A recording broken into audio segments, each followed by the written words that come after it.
Hi, welcome back to, this is my top 10 video of the year. It's another video with weird lighting because I still haven't figured that out yet. And I don't know if I'm ever going to. I like this format and I like being lazy. So I don't, and it's not something that I'm taking too seriously. Welcome back, though. I'm so happy that you're watching this last video that I'm going to make for the year. I know I haven't been making a lot of videos this year. It's been a very busy year filled with like lots of mountain biking, mostly like mountain biking and road biking and all sorts of other things that were taking up my time. So I didn't get as much time to play video games as I did in 22, it's 22 now, 2020 and 2021.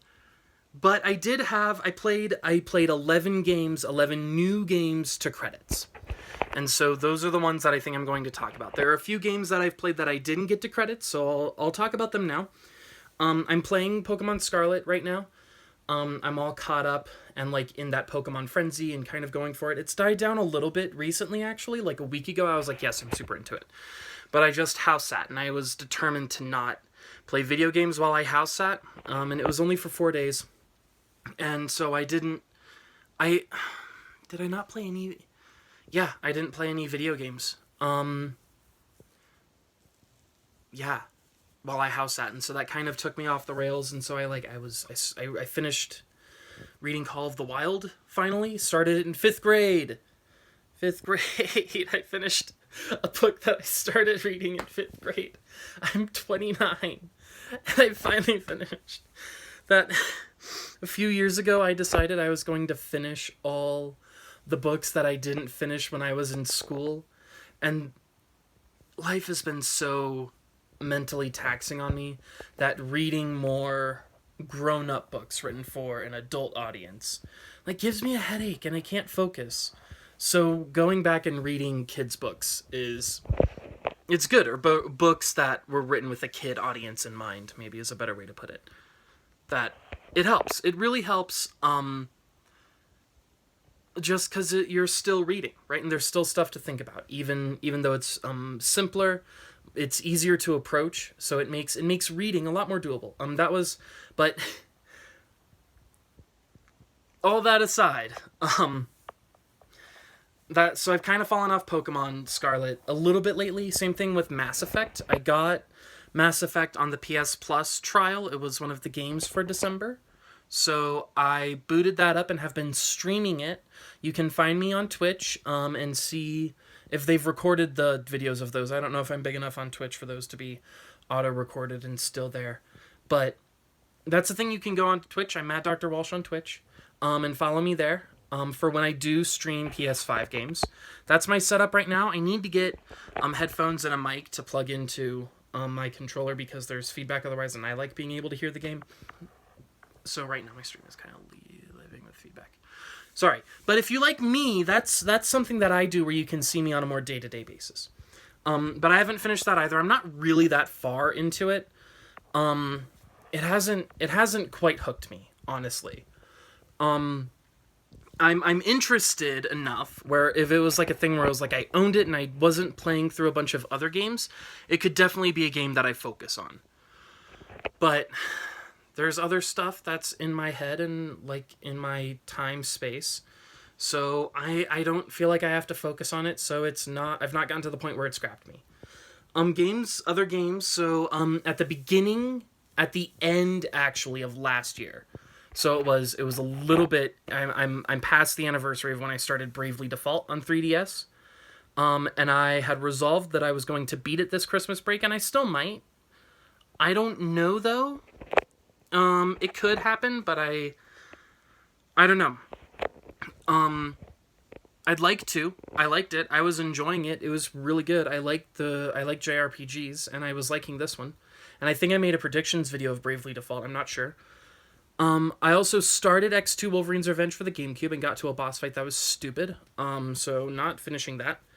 That was a game that I had played in my childhood and wanted a bit of nostalgia. And so I like played it for like a day, like for a few hours in a day. And then yesterday I started Pikmin 2.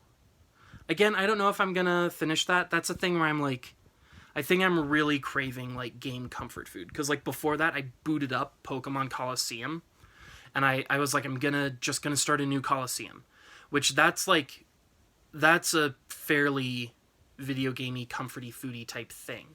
It just takes time, and I don't know if I want to invest that time. Um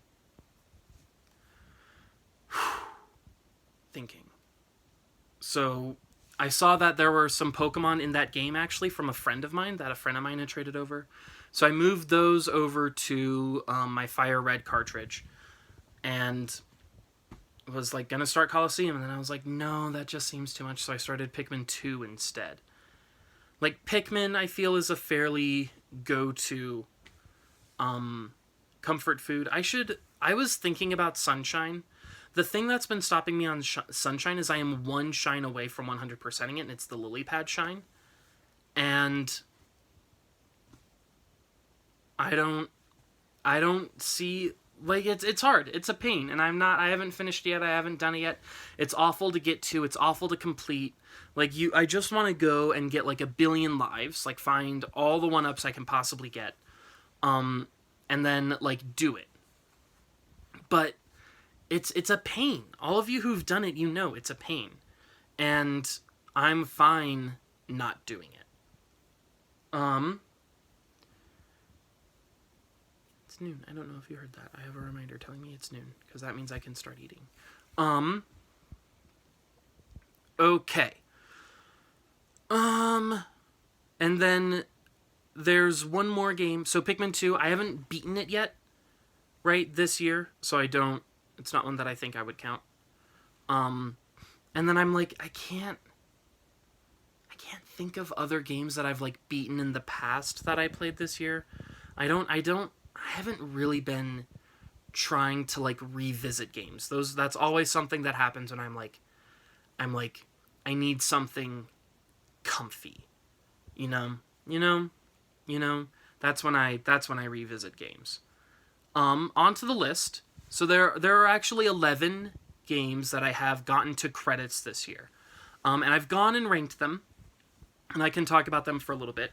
So number 11 is They Breathe, which is a small indie game, and you're a frog going down water, and you need oxygen, because you're a frog, not a fish. And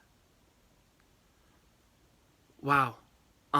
Sorry, I just got a text. I'm recording this on my phone, obviously. Sorry, and that was an important update that I have been waiting for in a long time. This is the worst video. I really need to edit some things. You're as a frog going through water, and there are like these weird underwater cows. It's a video game. It's a 2D. You go and you start at the top, and you like try and go down, and you need air, and so you do all these things to try and get air and avoid the cows. And it was very interesting and weird and creepy, and it didn't take long to beat at all. It's just to avoid the enemies, hit the things that you want to hit, basically. But in an underwater, creepy, weird, what's going on type vibe. So if you ever see it and it's on sale and you're into underwater and frogs and cows and it's not really shoot 'em up. There's not a lot of like bullets or anything that are shooting around. It's just like avoid the enemy, hit the thing you want to hit. But it was fine. It was good. And really, like, that one's number 11, mostly because I mostly played bangers this year. Like, off the wall. Like, I've got one other indie game on this list, actually, which is not how I would have done this if I had spent more time playing video games. I really try and balance it out. All of you know that the end of this year was stacked in terms of like games that were released. And like for me, Mass Effect was released basically because it was made available on the shop.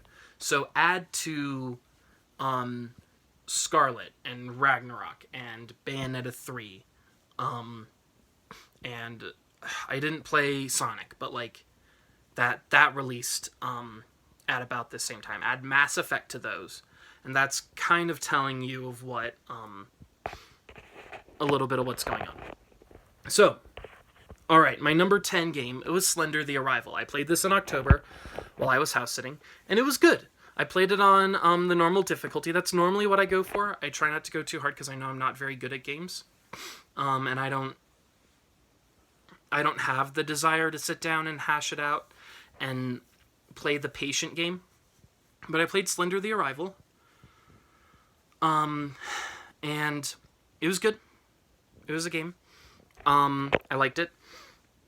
It was creepy. Like, I got it because it was very popular back when, like, I had started watching Let's Players. And I remembered it and thought it was interesting. There were a lot of parts of it that I didn't remember. I had watched several Let's Plays of it, and there were parts that I didn't remember at all. Like, I was like, it wasn't like a thing where I was like, oh, this is all coming back. Like, it was, like, I felt like I was like, is this, like, I looked it up and was like, was this added for the Switch version? It wasn't. I just couldn't remember. So that was fun. But it was good. That was number 10. Number 9 is Echo, EQQO. That's the other indie game on this list. It was a game where it's an African, I'm not sure which. I'm so sorry. I should know better. It's a Nakana.io game. I might have talked about it last year, actually, but I beat it this year. It's a Nakana.io game, and it's about an African creation myth, and it's very interesting because the character that interacts, that like is the physical character, is Echo, EQQO, and you are like this deity, and you interact in the world by like a fist will show up and you knock on things, but what's really happening is you're just making a sound appear there, and then this is a blind person, Echo, so you have to knock to make noise. And that tells Echo where things are. And Echo is normally walking around with a really big egg. This is a really important egg, and you have to get the egg to a special spot. And so you basically move a camera around and make sounds in different parts of the earth to get this character's attention. And then this character will go and interact based off of what they feel. It was really interesting. Really, really a fascinating way to interact with the world, because there was like 2 layers. There's the layer of you as this god, and then there's the layer of Echo, right? Because you are the god, but Echo's the one who's physically interacting with the world. It was fascinating. But you're like knocking on stuff. It was cool. It was a very cool thing that like only video games can do. Number 8... I have them listed out in alphabetical order. It's not very helpful. Number 8 was Captain Toad. This is a free trial game on Switch, and I ended up beating it within the trial time, which tells you how short it was. It is definitely a game that I would not buy full price just because of how short it is. But it was fun. It was very entertaining and fun to go and walk through and try and figure out and explore. It was fun. It was neat. I was telling some friends of mine about it, and these are people who don't know video games at all. And I was like, I'm playing Captain Toad, and it's really interesting because it's like a 2D platformer where you can't jump, and they were so confused. They were like, it's a game about a toad, and you can't jump? And then I had to go and be like, oh my gosh, Toad from Mario, not like a frog. Toad is the name of a character, and Toad can't jump. And they were like, okay, because a game about a toad not being able to jump would be weird. And I was, you're not wrong. But it was fun. It was good. It was charming. It was like AAA Nintendo. It was great. Number 7 was Kirby's Adventure on the NES. This is a great game too. This is another game that I beat in January, and this was like it was like a Christmas break game. And it was like, because like I wanted my cycle to kind of like include helpful like indies and new AAAs and like old retro games, and like I have a vast backlog, so I want my record to be vast, right? So this was like I had played like BioShock, Echo, Kirby's Adventure, like all within like a few days of each other, because Echo was short, Kirby's Adventure was short, and it didn't take me very long to beat BioShock. I did that really quickly. And so that's kind of telling of like what I kind of want my like schedule to kind of be, because I think about that, right? And it was great. It was fun. Like I had a big long discussion with my friend about, is Kirby or Mario a better baby's first game?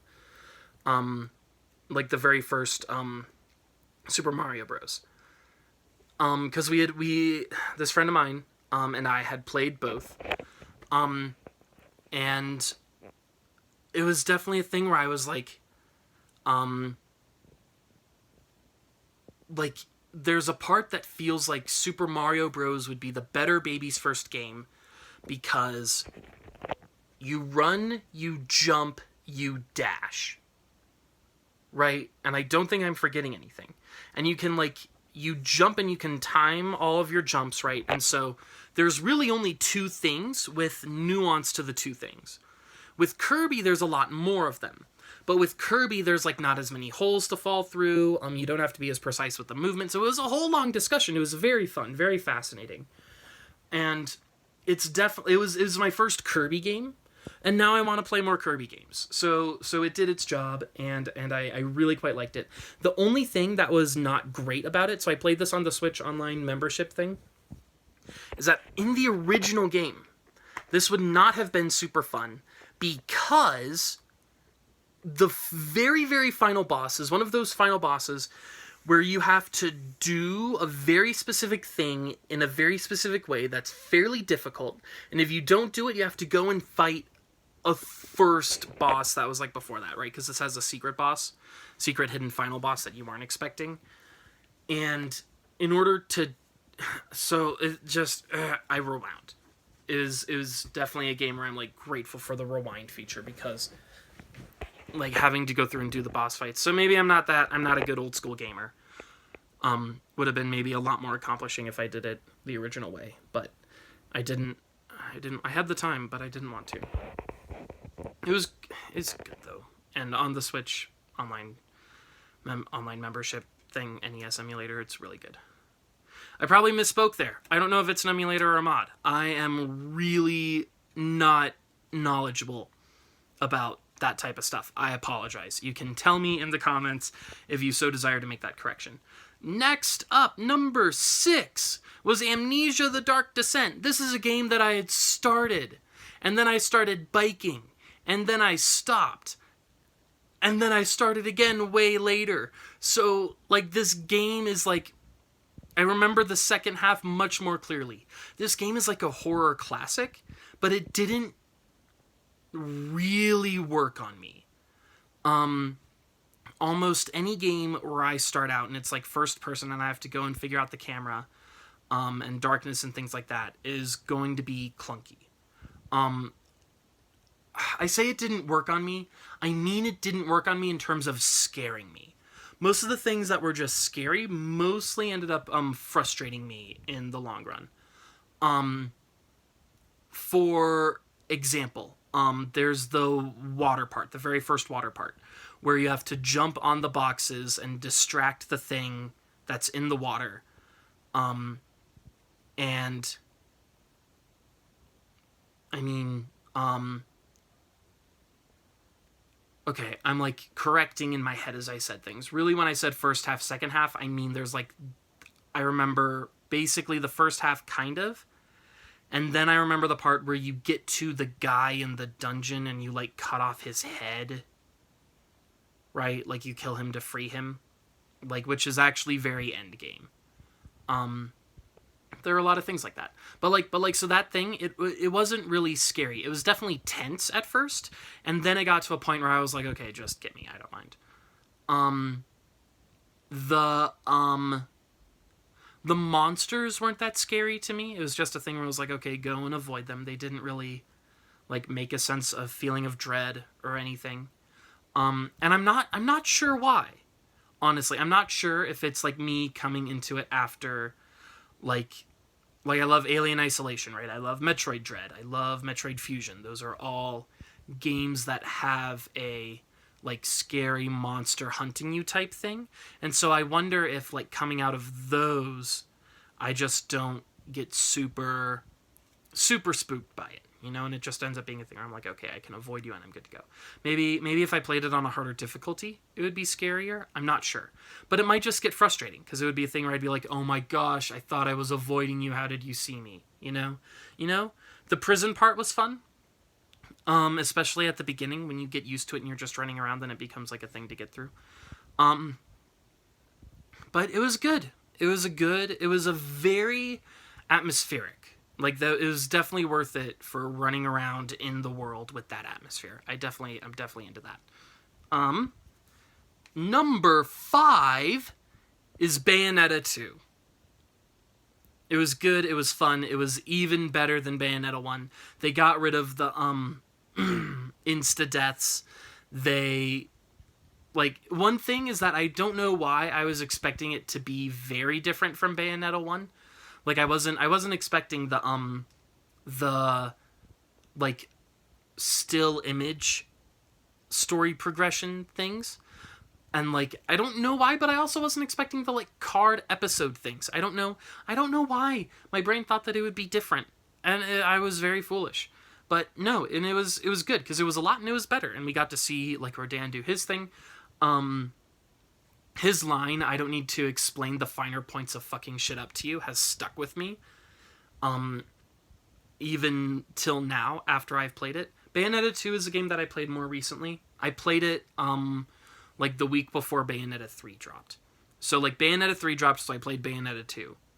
And it was good. It was definitely better than Bayonetta 1. It was a lot more coherent, what was going on, a much more coherent story. And the idea of, oh gosh, I really want to remember, because there's, the themes were really clear, and I want to talk about them, but I just don't remember them right now. Of, the themes that had to deal with, fate and who you are, but what you can do given who you are. Those are all interesting, and I want to see. I loved her getting to hang out with her dad. That was so good. It was great. Number 4 was Pokemon Legends Arceus. Played that in January when it dropped, and it's good. There's a lot more videos about it. It was definitely, I came into that fresh out of playing Brilliant Diamond. I almost said Brilliant Diamond Shining Pearl, but I just played Brilliant Diamond. I didn't play Shining Pearl. And Brilliant Diamond was bad, right? I don't need to hit on that. I didn't like it. And so I was really cautious about this game. But it was just different enough, and I still like Pokemon enough, that it was really a good thing for me. It has one of the best battles in Pokemon ever. And it was fun having, a team that you would go and run around this, Monster Hunter type world where, you didn't have to battle, but you could. It was so fun and good, and I really liked it. Number 3 is Splatoon 3. It's good. Splatoon 2 was good. Splatoon 3 is better. All the additions that they made to Grizzco makes that game amazing. It's so good. I love the new bosses that they've added. They feel fresh and they make sense. And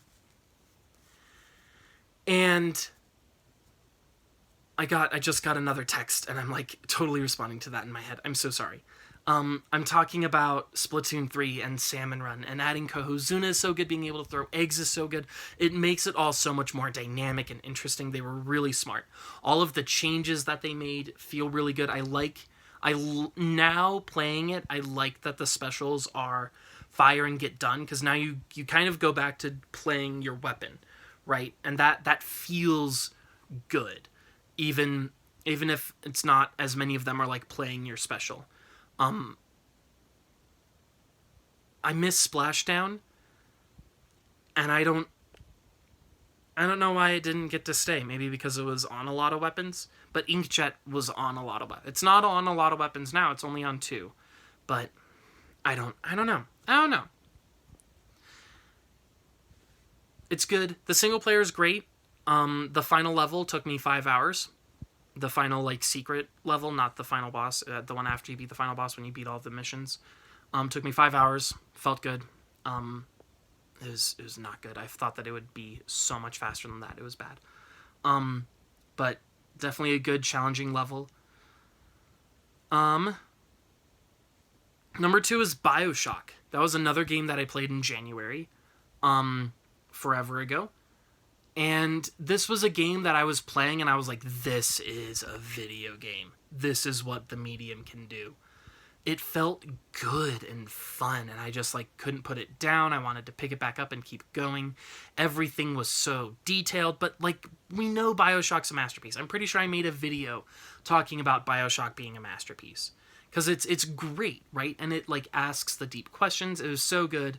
I still remember it so fondly. It almost made number 1, and everyone who knows what I've played this year now knows what is number 1. And what is number 1 is God of War 2018. I started playing this when God of War Ragnarok dropped. So I did with Bayonetta 2, I played it when Bayonetta 3 dropped. When God of War Ragnarok dropped, I played God of War. And it's good. It's good. It's like good like BioShock is good. But it was, how do I pick between like God of War and BioShock? Easy. I don't prefer guns. And I prefer fantasy myth stuff. And I prefer the father-son relationship. It's fascinating, the character from BioShock being like a father to the girls, but we don't see that. Getting to go through the struggle of Kratos and Atreus with their relationship was really good. I also played God of War at a weird time. The Club I can't talk. The Club Q shooting happened, and I knew people who died in it. And I've been mourning and grieving ever since.